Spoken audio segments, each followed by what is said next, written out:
Hello everyone. Today is this concluding lecture on Raja Rammohan Roy, and in previous two lectures we have discussed his thought on religious reforms and also on modern education. Today we are going to discuss his thought on freedom of press and political and civil rights, and finally conclude his contribution in modern Indian political thought and thinking. So today's key theme is his ideas on freedom of press, which I'll conclude, and in the next lecture we'll pick up a new thinker and some of the key themes that and through that key themes we'll try to understand the contribution of that thinker in modern Indian political thought. And Raja Rammohan Roy is more relevant for us even today when you think about the lot of limitations, regulations and censorship that is there, whether by the government or by some kind of self censorship. So before I begin this discussion on freedom of press and Raja Rammohan Roy's idea on freedom of press, one needs to understand the relevance and the significance of this idea for modern democracy, citizenship, rights, and the whole artifice of liberal democracy. So what you see even in our contemporary times, because of the prevalence of so many fake news, paid news, social media, and 24/7 electronic or print media, the task, the challenge before the media, also for the government and also for the citizenship has become enormous. And especially when you have a kind of situation where it is hard to distinct which is fake and which is real, which is paid and which is not paid, which is news, which is paid news in disguise of a news. So this becomes a challenge for a informed citizen, because the task of media historically is to create public opinion on certain issue and highlight some of the wrongdoings or abuse of power on the part of executive and report it to the higher authority, and that's how liberal democracy correct itself and learn its own mistakes, rectified the mistakes, and then again new kind of public opinion on certain issue is formed. But in contemporary times, again, as I was saying, there is this discourse which highlight some issue which may or may not be relevant and conceal some issue which is very relevant. So in this situation, the idea of free press as a agent or as a instrument to hold the government accountable and also shape the public opinion on certain political and social issue that is relevant to that society is extremely relevant. And in contemporary times also there is lots of regulation, kind of censorship on media by the government, or also some kind of self censorship which is there, and that reminds us the significance of free press, freedom of speech and expression, which is inevitable in a liberal democracy which we have. And so Raja Rammohan Roy was articulating about the necessity and relevance of freedom of press in the very beginning of our so-called cultural or political renaissance in India, in the very beginning of social and political awakening. So we will discuss more on how Raja Rammohan Roy was articulating this idea of freedom of press in a situation which is not a democratic setup. It was under the British rule, and British rule was promising a kind of liberal rights to the citizens, and at the same time denying certain rights which was available to the colonized people in their home country. And Raja Rammohan Roy was articulating about the relevance of such idea in that context, and that makes him more fascinating thinker.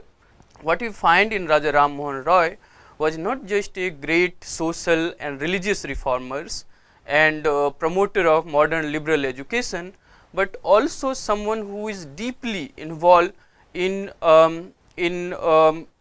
a scientific or rational outlook about politics, society, citizens, their civil and political rights, and he was an ardent supporter of freedom of press, which for him was sine qua non. That means absolutely necessary for any kind of representative, responsible or liberal democracy or liberal government. So, when to contextualize his idea, he was articulating and supporting about freedom of press when there was a kind of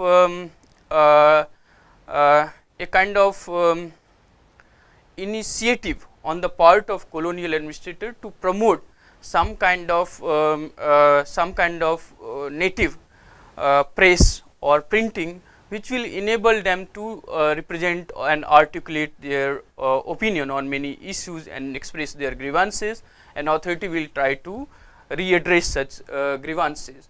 So, when Lord Hastings somewhat relaxed the press censorship in 1899, Raja Rammohan Roy began publishing 3 magazines or journals, namely Brahmanical magazine in 1821, Samvad Kaumudi again in 1821, and Mirat ul Akhbar 1822.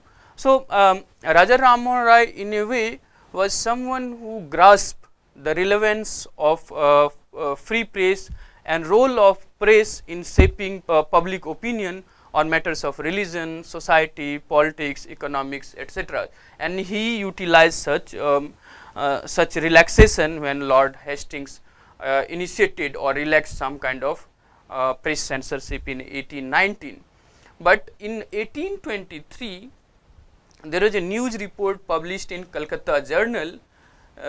This is a journal published by Buckingham, and that somehow did not go well with the Governor General in Council of that time, who was John Adams, and he issued a press regulation which restricted the freedom of press in India, and in a way censor any kind of publication without the prior approval of the government. So, this ordinance imposed certain restrictions on the freedom of press, which was relaxed by the Lord Hastings in 1819, and just in 4 years the authority again passed a regulation which restricted any kind of publication without the prior approval of the government. Now, in this context, one needs to always understand that those who are in the power, those who are in the authority, they will always hold some information. So, official secret acts or some kind of regulation on press or printing. Most contemporary example was during the time of emergency in India in 1975 to 77. We have seen how press was strangulated or censored by those who are in the authority, and press and its role is absolutely critical in a liberal democracy. And in India, we have a kind of long history for struggle or fight against the freedom of press, to challenge, to question, to interrogate any kind of authoritarian or official censorship on freedom of press. So, Raja Rammohan Roy in a way, even when he accepted and supported the British rule, and we will discuss why he supported the British rule in a few moments, he was someone who was a true champion, true fighter for the freedom of press, and he was the first leader perhaps to understand the role of press in creation of public opinion or in resolving a lot of social, political and economic issues in India. So, his appeal or articulation about freedom of press started with this regulation passed by John Adams in 1823. Now, what this gazette says, this regulation was all about. That in this government gazette of 5th April 1823, the government issued an official order mentioning the grounds on which a publication can be restrained or restricted from publication, and these grounds were basically three. The first ground was that anything defamatory and harmful to the royal family, that means King of England, government officials and their allied powers. This is very broad restrictions on any kind of publication which is considered in the discretion of the official defamatory or harmful to the royal family, government official and their allied powers will be restricted from publication. The second ground of restriction was publications threatening the peace, harmony and social order. Again, this is a too broad canvas to precisely define what threaten or what do not threaten social harmony, peace and order. So again, the official have enormous discretion to restrain any publication on the ground of that it may threaten social peace, order and harmony. Then the third ground for restriction was publication that creates suspicion and hatred among the natives against the government. So on these three grounds, government through this regulation restrained the freedom of press in India, which was relaxed by Hardinge just 4 years ago. Now Rammohan Roy and many others treated these grounds of restriction of freedom of press archaic. Archaic, that means outdated, that means not very substantial, not very convincing enough, and stated that it will in reality grant the government and its functionaries complete immunity from any public scrutiny. So one of the feature of liberal democracy is any act of government or the executives are subject to public scrutiny. That means any policies framed or implemented should be subjected to public debate and discussion and should be subjected to public scrutiny. That means the criticism of government acts are not just promoted but legitimate in a liberal democracy. It is an essential part of liberal democratic process of governing and governance.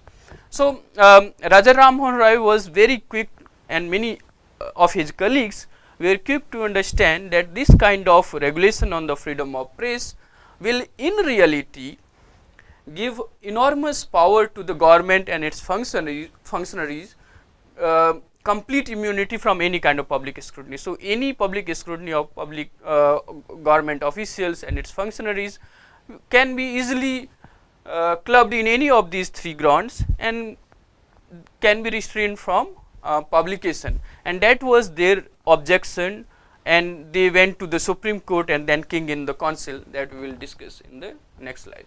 So similarly, like Raja Rammohan Roy, Dwarkanath Tagore and several others presented a memorial to the Supreme Court against this regulation, and when it was rejected by the court, they appealed to the Kings in Council in London, where it was again rejected. We will discuss that why. But significance of this memorial and appeal to the King in Council is something which we need to understand, because this was perhaps first official or first communication addressed to a British monarch by any Indian. So that that has its significance, and actually interesting part of this kind of development was that it was by the natives responding to the regulations by the administrator of a nation which claims to be a liberal, advanced, civilized nation, and they are articulating the liberal thought, liberal principles, and cautioning the government or its official that depriving the natives or the colonized from these liberal principles which they cherish in their home country but denied and deprived the natives in their state, that will lead to some kind of challenge or resistance to the British rule itself. So it was this development was really significant given the historical context in which Raja Rammohan Rai was articulating and developing his thought on freedom of press. So while the memorial to the Supreme Court was of pleading, so there is also the change in the tone of their articulation. So in memorial they were more or less like pleading that this ban or this restriction on freedom of press should be lifted, but this appeal to the king in council was more elaborate in terms of providing the difficulties that might follow as a result of the continuance of this ordinance, that is the restriction of press. So what could be the possible repercussion or consequences of this restriction on freedom of press was elaborately discussed, and reason for its removal was given in a very detailed manner in this appeal. So if we discuss these two major texts which argues for freedom of press in one by one, we will find that memorial to the Supreme Court was presented the same year in 1823, and in the beginning of this memorial, and which reflected why Raja Rammohan Rai and many of his contemporaries were favorable or loyal to the British rule in India. And at this point one also need to understand that Raja Rammohan Rai was someone who was initially very apprehensive or critical of British rule in India.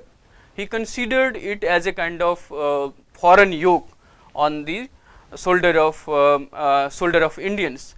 But gradually when he developed interaction or friendship or came to know about their ideas, thought, principle of governance, promises of justice, and the way they administered the country, somewhat he got convinced that British rule is good for the country. So in the beginning of this memorial which he wrote to the Supreme Court, he presented an account of the loyalty and attachment of the natives towards the British government, and also asserted that there are no grounds for accusing them means the natives of India, of misusing or abusing the freedom of press that was provided to them. In the very beginning he explained to the British that we are loyal subject to the British crown, and there are no grounds, no misused or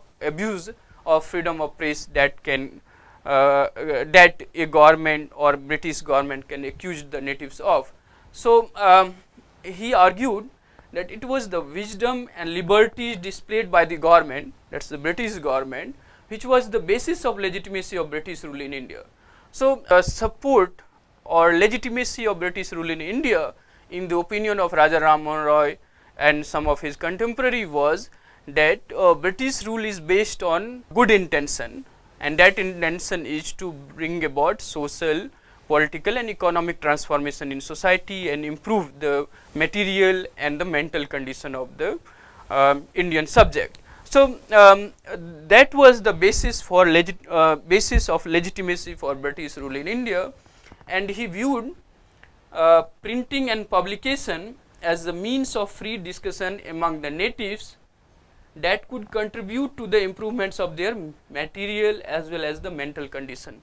So for Raja Rammohan Rai, this publication and printing or freedom of press was the essential for the mental and the material condition of, for improvement in the material and the mental condition of Indian subjects, which in any case in British rule in India was intended or intending for.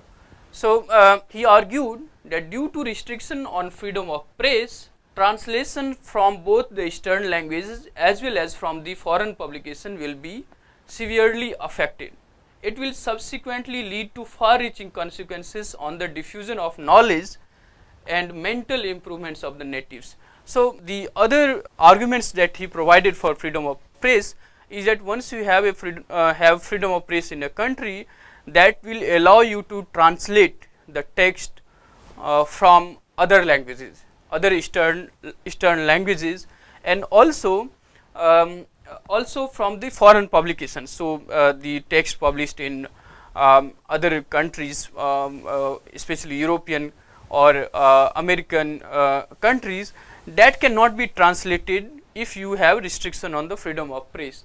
And if you do not allow such translation or publication of the text published in other language or by the foreign publication, then it will have far reaching consequences on diffusion of knowledge, which British government through its promotion of modern liberal education was trying to achieve in India, and improving the mental improvements of the natives. So this will have consequences on this project of diffusion of knowledge and improving the mental conditions of mental faculty of the natives in India as well. It will also percolate the natives from making the government aware of their condition and the injustices prevailing in the system. Now, one of the significance of freedom of press is government can learn the grievances of the people and know about their issues and concern if they allow the freedom of press. Freedom of press not just scrutinize government policies or implementation, but also express the concerns and issues that is relevant for the people. So Raja Rammohan Roy understood this point, and he believed that restriction on press will prevent the natives from making the government aware of their conditions and also the injustices that is prevalent in the system. Thus, it will disrupt the channels of communication between governed as well as the government. So Raja Rammohan Roy was arguing for a kind of continuous communication between governed and the government, and that is about the issues that is relevant for the governed, and as well as their understanding of the prevalent injustices that is there in the system, which government can rectify if it allow the freedom of press. So that's how why he supported and expressed why freedom of press is absolutely necessary for legitimacy of the British rule in India and eventual development of liberal democracy, representative democracy in India. So he believed that if such restriction is allowed, the natives will lose the confidence in the British rule to protect their rights and interests. So why Indians were loyal or had faith in the British? Because they believed that British rule is for the improvement of the material as well as the mental condition of the people, and also it is based on just principle. Liberal principle provided certain civil and political rights to the citizens, and if such restrictions is allowed, then people may eventually lose such confidence on the British government. Now, in this appeal to the king in the council, he states that disregard of the subordinate authorities as the reason for their appeal to the king in council, who was the guardian of their lives, property and religion. So that's the expression of loyalty to the crown, and he believed that so the king in council is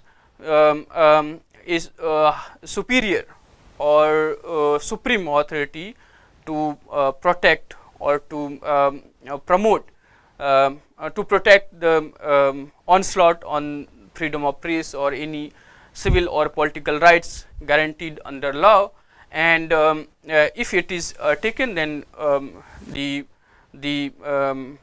concerned person can go to the king in council and get their grievance is redressed. So when Supreme Court rejected their memorial, they went to the king in council, and there Raja Rammohan Roy again argued in a very elaborate way about the pros and cons of this restriction on the freedom of press.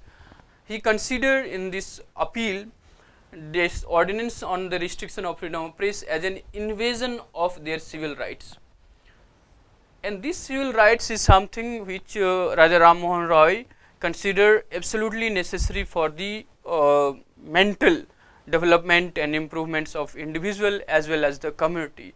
So civil rights is invaded if such restriction is allowed.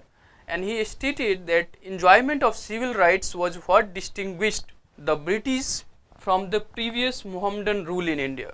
And civil rights were one of the source of legitimacy of British rule, and by invading them, the ordinance had posed a threat to their rule itself.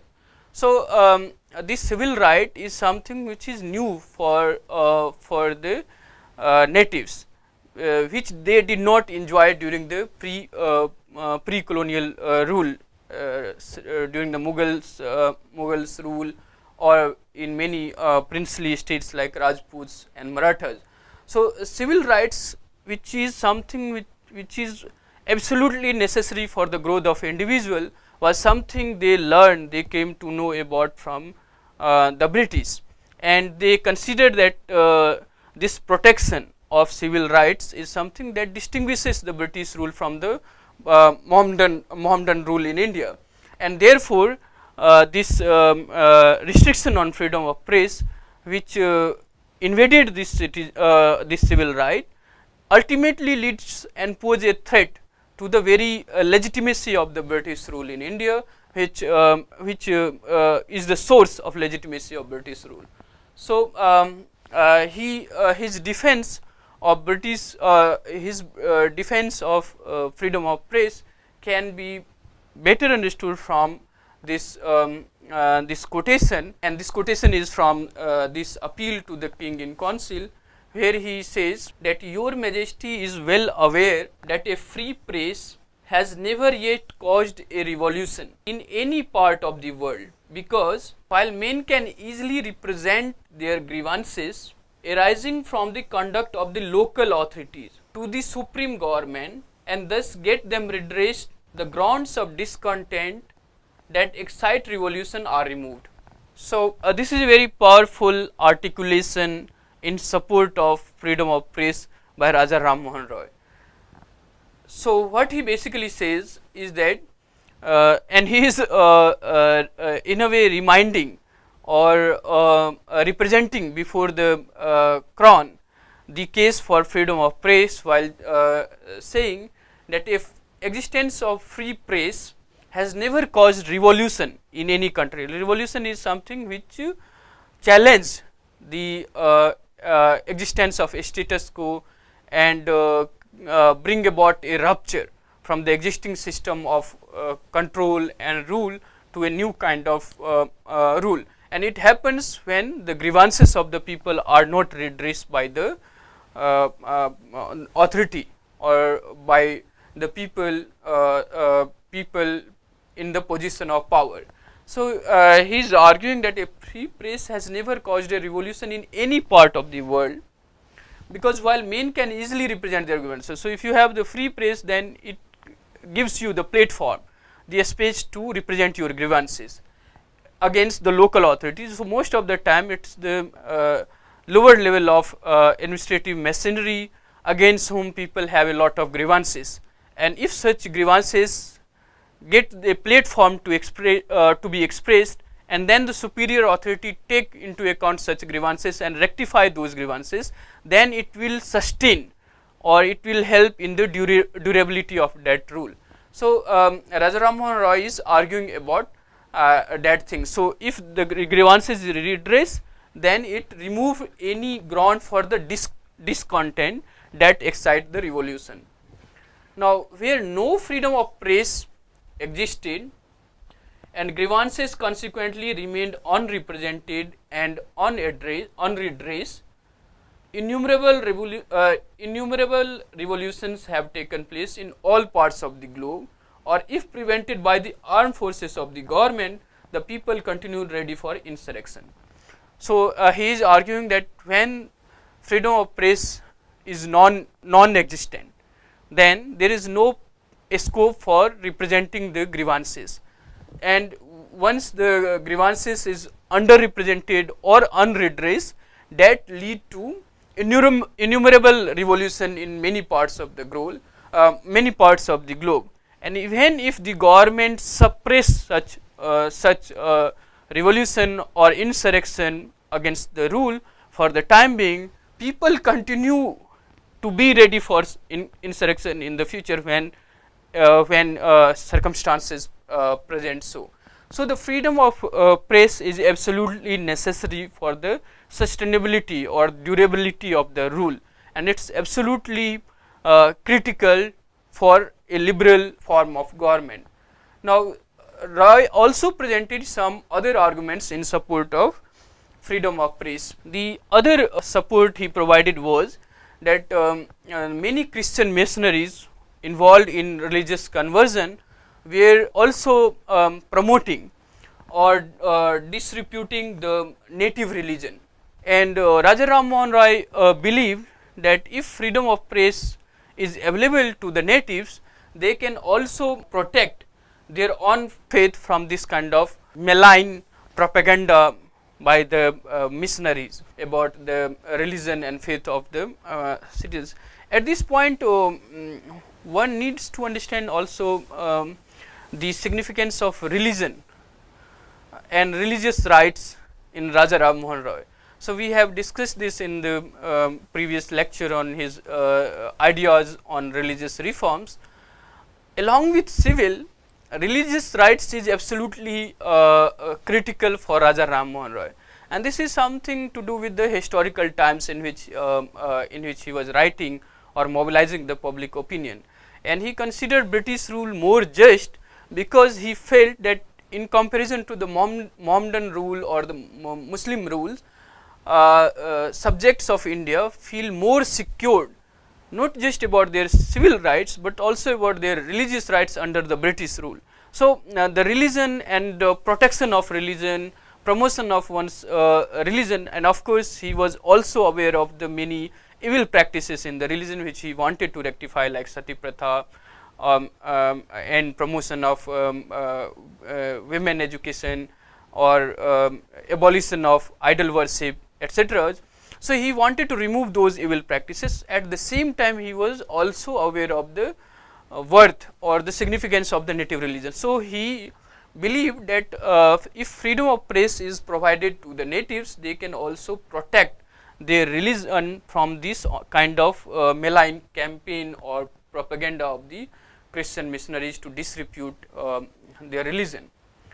Now, his other argument, which is more significant, is that this duality in the nature or hypocrisy among the British, where they champion or protect liberal rights in their home country, but deny that rights to the colonized country. And against that, Raja Rammohan Roy have argued that guaranteeing the British citizens liberal rights and freedom while depriving such rights to the natives of India will provoke them to question and resist the British rule in India, and also question or interrogate the intention of the British rule, which claims to be a kind of benevolent, more progressive government in this country, which is hard to believe if the same government protect and promote such rights in their home country, but denied and deprived the Indians of such rights here. So, that duality is something which is very problematic, and it can provoke resistance to the British rule in India. Now, he also gave one specific that was related to the restriction on the freedom of press, that it is unjust to punish the natives for a crime they did not commit. And what is the crime? So, if at all any fault was committed, it was by the Calcutta Journal. So, if you remember why this regulation on freedom of press was initiated, this was because of some publication in Calcutta Journal which was published by Buckingham, and the whole controversy starts from there. So, Raja Rammohan Roy is arguing that it is unjust to punish the natives for a crime they did not commit, and therefore, to punish the natives of India for such a fault is totally unwarranted. So, it is against the whole premise of natural justice. So, Raja Rammohan Roy is arguing for the freedom of press on these grounds as well. He is also arguing that by allowing public scrutiny, the government do not invite a threat to itself. So, usually those who yield power or are in position of authority, they do not want to share, they do not want to invite any criticism to their performance, to their implementation, to their execution of policies. They don't want to share such information with the public. But Raja Rammohan Roy is arguing that this allowing of public scrutiny, the government do not invite a threat to itself, but the opportunity to rectify its wrongdoings and also avail greater love and respect from the citizen. So the whole question of legitimacy of a rule is dependent on this provision of subjecting government policies and implementation to public scrutiny, and that public scrutiny gives the government chance to rectify its wrongdoings, to correct its measures, and also earn the respect and love of its citizens which endure the rule. So he portrayed the ordinance as harmful to both the natives as well as the British government, that is quite clear. So the natives will not be able to express their grievances, and government will never understand the grievances of the people, and therefore cannot rectify such or redress such grievances, which will ultimately harm the legitimacy of British rule in India. So, and the other side of it is their belief in the British rule. So many of them believe that British as deliverers and not the conquerors, father or protector and not a ruler.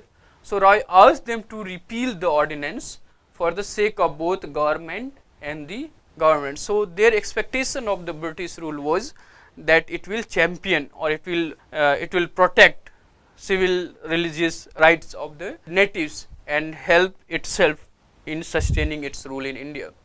However, this plea was rejected by the Kings in Council, and that is the point I said in the beginning. This appeal as well as the memorial of Raja Rammohan Roy for the promotion of freedom of press was rejected both by the Supreme Court and also by the Kings in the Council. Now, the reason that they gave was that India was a colony, and hence there was no public opinion in India, and that is something very interesting. So the whole justification for British rule in India is that the Indians, I hope many of you are aware of this whitesman burden philosophy, that is, they are here not to rule but to civilize the primitives or the uncivilized. So it's God given responsibility of the British or white men to civilize the primitive. So their rule is not for the benefit of themselves but for the benefit of those they have colonized. Now in such argument, they considered the colonial people incapable of representing themselves or governing themselves, and that is the reason for their rule in a colonized country. So they are subjected to the more civilized, progressive crown or the country of Europe basically. So the whole edifice of colonial rule or imperialism was based on this principle. So the King in Council rejected this plea of Raja Rammohan Roy, arguing that India was a colony and it is a colony, hence there cannot be public opinion in India or legitimate public opinion in India. So government knows what is in the best interest of the people, and what government does that is in the best interest of the people, and hence there is no legitimate so-called public opinion in India which should be promoted or protected through freedom of press, etc. The irony is Raja Rammohan Roy was actually arguing for freedom of press because that will help in creation of such public opinion in India. So when people will write, articulate, assert their grievances, it will gradually help in shaping or constructing the public opinion in India, and without the freedom of press, the possibility of such creation was non-starter. It cannot happen. So this the irony in the British argument for restriction of press, and Raja Rammohan Roy argument for the removal of such restriction on the freedom of press. Now, very briefly on his views on civil and political rights, what we find is he is one of the first Indians who imbibed the spirit of constitutional government. So his appeal, his memorial, his support for modern education all reflect his belief in liberal, responsible and accountable government, and he was the first Indian to imbibe this spirit of liberal constitutional government in India. And the sole reason for his justifying the British rule in India was the practice of civil liberties. So they believed in the just nature and the true intention of the British rule in protection of civil as well as the religious rights, and he insisted on the enjoyment of civil liberties for moral and intellectual development of the people. He thought that because without the civil rights there cannot be mental or intellectual development among the people, and that is absolutely critical for modern representative liberal responsible government in India. So the other side of such support for liberal constitutional form of government is his continuous effort in protecting the civil liberty, but he never thought of demanding political freedom from British India, and that is something which invites a lot of criticism against the Raja Rammohan Roy, and we will discuss in the concluding slides why despite of his support for civil liberties, he never actually wanted political freedom, so to say, from the British rule in India, because he thought the natives of that period, the historical circumstances in which Raja Rammohan Roy was articulating his ideas on freedom of press, political and civil rights, he truly believes that they lacked the capacity of self-governance and therefore supported the British rule. And another reason for his choosing of civil and religious liberty over the political liberty was based on history, as I was saying, that comparing to the Muhammadan and British rule, he stated that although the political rights present in the Muhammadan rule are absent in later, people were happier in the British rule.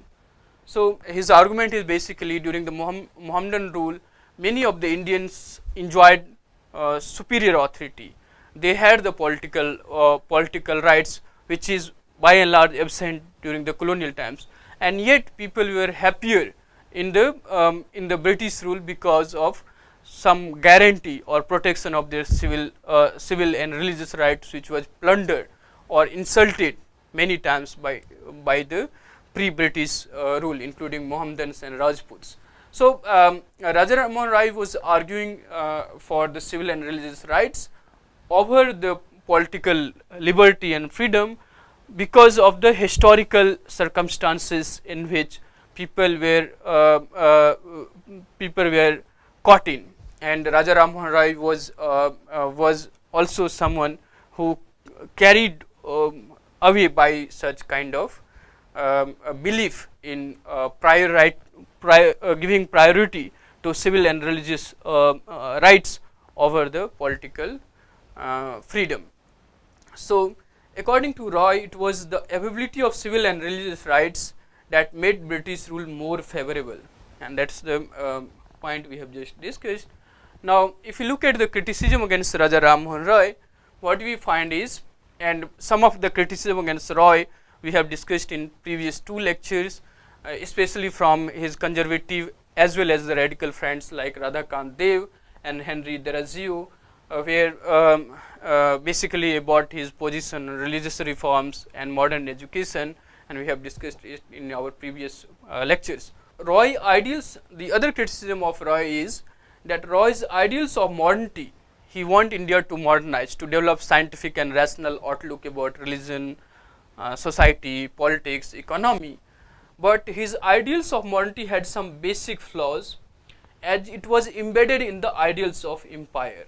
The ideals of empire, he did not really question or interrogate it or try to alter and articulate his ideas in contrast with the ideals of empire. So the ideals he had was deeply embedded with the ideals of empire, and the way he wanted India to modernize itself was deeply embedded in the ideals of empire.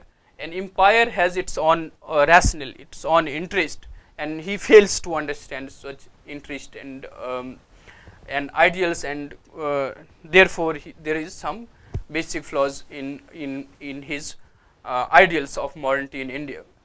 The other criticism is like he supported freedom struggles in different parts of the world. So when Latin American countries were fighting against the Spanish, or Ireland or many other countries were fighting against their colonizer, he was very supportive of such a struggle. He was deeply gladdened by the French Revolution. But when it comes to India, he welcomed the British rule and did not really ask the question of political freedom from the British rule, and he considered it as the divine providence. It's something which is God gift, and only through British rule India can modernize. So there is a kind of basic flaw in his ideals of modernity, so many people argue, but we have to be very careful in such criticism. I will discuss it in the concluding slides. So, and the other criticism against Raja Rammohan Roy is that he failed to fully grasp or anticipate the evils of British rule in India. So many scholars argue that Raja Rammohan Roy did not really understand or grasp the rationale or raison d'etre of British rule in India, and also the evil consequences of such rule. Now, to conclude, we have to acknowledge that he was the first great liberal and constitutional reformer in modern India, and played a critical role in promotion of modern liberal education, religious reforms, and in protection of freedom of press in India under the colonial rule. This is his remarkable contribution as a first modern Indian political thinker, in terms of not just reforming the religion and the evil practices that is carried out in the name of religion, but also in promotion of liberal education, and through liberal education scientific and rational outlook, which will ultimately lead to some kind of responsible and representative government in India. And freedom of press is complementary to his vision of future of India, and that he wanted to achieve under the British rule. Now, his support for British rule can be explained through his historical context, in which British appear to be more just and harbinger of change in a decaying society and economy like India, in comparison to tyrannical rules of Rajputs and Mughals. So if we understand his support for British rule historically, only then we will be able to understand why did he support the British rule. And also historically speaking, when he was articulating his thoughts, the circumstances was in transition, where one set of ruler or ruling dynasty were on the decline, be it Mughals, Maratha or Rajput, and British were on the verge of consolidating its rule in India on the basis of certain legal sound principle or predetermined principle of rules and administrations. And Raja Rammohan Roy somehow believed, and many of his contemporaries believed, in the just nature or the right intention of the British rule in India, which promoted or which protected, which articulated certain inalienable civil and religious rights of the people, which was denied by the pre-British rule in India. And therefore, many questions which was historically available later. So in the later period, there are many questions which is there, such as the question of autonomy and freedom from the British rule. These question of autonomy and freedom of British rule is simply historically absent when Raja Rammohan Roy was developing his thoughts and fighting for religious reforms or promoting modern liberal education or supporting freedom of press in India. So easy for us today to ask why he could not support or articulate it for political freedom from the British rule in India. But if we look at historically and situate him and his thought in his historical time, in that time and expectation of horizon, certain expectations, certain questions were simply absent, and that's why the question of autonomy and freedom from the British rule was historically in their imagination, in their intellectual articulation and thought was absent, and therefore they really did not uh, uh, imagine or articulated the political freedom from the British rule in India. And they believed that material and the moral progress of India was achievable under the just, and that's the belief in the just nature of British rule in India. Now at this point one can also make a comparison between some of his thoughts and the later thoughts that develops. So many of you might be aware of Dada Bhai Nauroji, the un-British rule in India.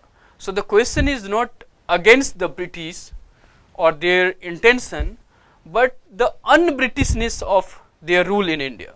So, so for a very long time, the Indians or many Indian thinkers or political activists were convinced about the just or the liberal principles of government of the British, but they were critical or they were questioning or challenging the un-Britishness or the duality of their rule in India. So therefore, the question of autonomy and political freedom, which came much later in 1920s and certainly in 30s during the Lahore session of the Congress, we will discuss when we will discuss some other thinkers in India. But in historical imagination or historical circumstances in which Raja Rammohan Roy was articulating his thought, this question of autonomy and freedom was simply absent, and therefore they wanted India to progress, to modernize under the British rule.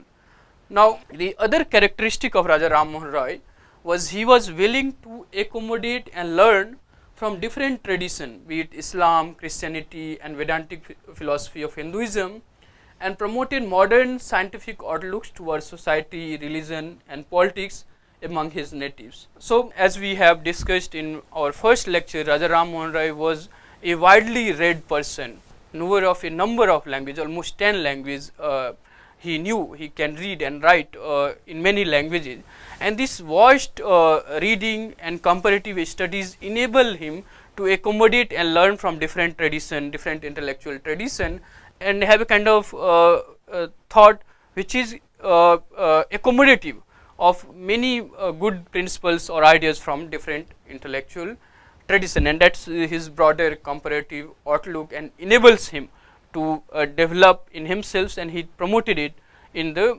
natives of India to develop a scientific rational outlook to society, religion, economics and education, etc. And he was equally supportive of the universal brotherhood and interdependence among individual as well as nation, rather than independence and isolation. So Raja Rammohan Roy was also someone who wanted to engage, to interact, and that engagement and interaction will ultimately help in overall improvement of material as well as the intellectual condition of the people, and both can learn from each other, and he was supportive of such thoughts. Especially many other thinkers like Rabindranath Tagore, Aurobindo Ghosh carried such ideas from Raja Rammohan Roy. So what we can in conclusion learn from Raja Rammohan Roy is, despite of his support for British rule, he began a thought, a process or intellectual tradition which many of the subsequent thinkers inherited from Raja Rammohan Roy and carried it forth in the intellectual as well as in the political field of India, and that's why he remained a very powerful, very relevant figures in terms of thinking about modern Indian political thought. Now for this lecture you can look at some of these texts like S.D. Collett on the life and letters of Raja Rammohan Roy. Then from the English works of Raja Rammohan Roy, which is edited by Jogendra Chandra Ghosh, you can read these two memorials, at least memorial to the Supreme Court and the King in appeal to the King in Council. And the other text you can look at is Thomas Bentham and Kenneth Dewey and Makers of Modern India by Ramchandra Guha. And if some of you are very interested in locating Raja Rammohan Roy in the intellectual, modern Indian intellectual tradition, you can look at this text by C. A. Bailey, Rammohan Roy and the Advent of Constitutional Liberalism in India. So he studied his thought and activities in the larger constitutional liberal intellectual tradition in India, or the beginning of such tradition in modern India. So, Raja Rammohan Roy is a very fascinating or influential thinker in terms of understanding or theorizing modern Indian political thought. So, that is all on Raja Rammohan Roy. In the next lecture, we will discuss some other thinkers. Till then, thank you, bye, and thanks for listening.